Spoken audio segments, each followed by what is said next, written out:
Welcome to the deep dive. Today, we're really digging into a huge question.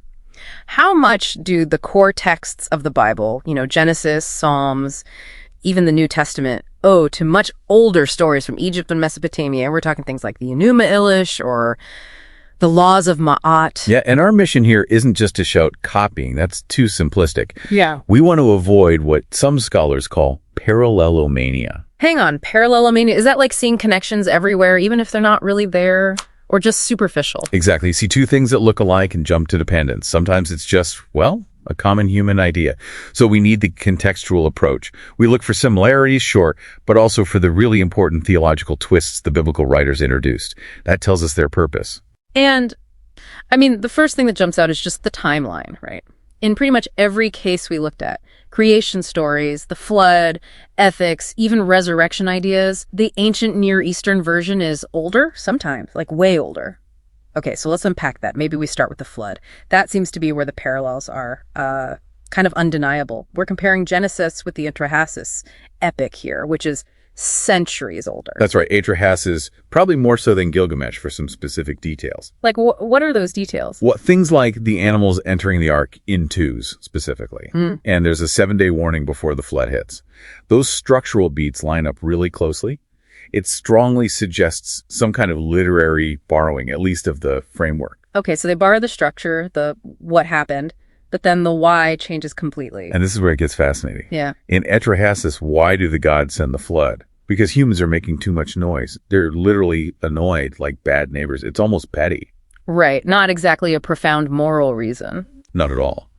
But the Bible takes that borrowed structure and injects a totally different motive. It's about the universal wickedness of humankind.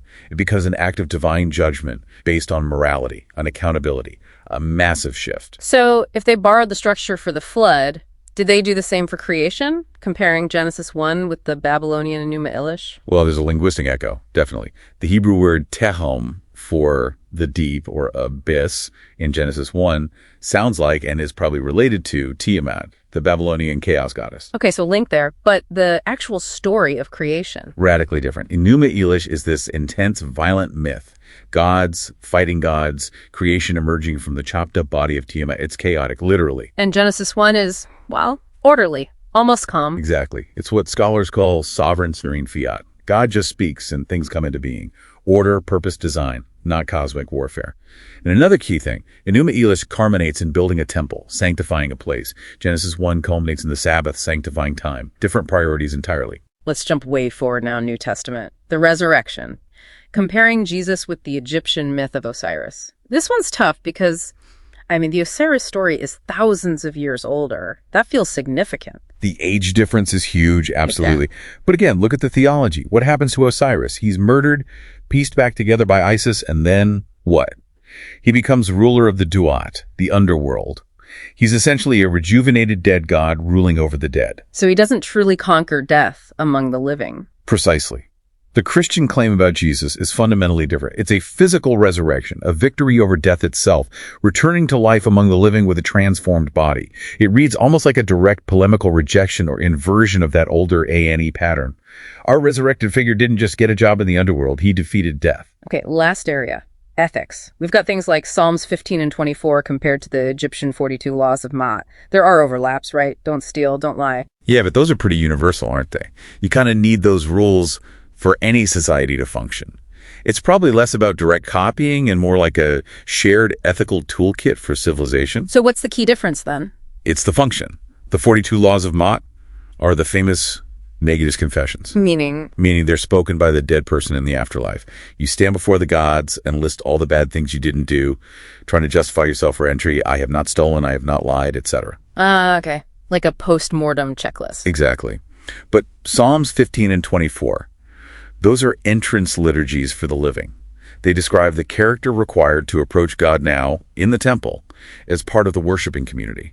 It's about ongoing piety and righteous living today, not just a defense after you die. So pulling it all together, what's the verdict? It sounds like the biblical writers weren't just passively receiving these older stories.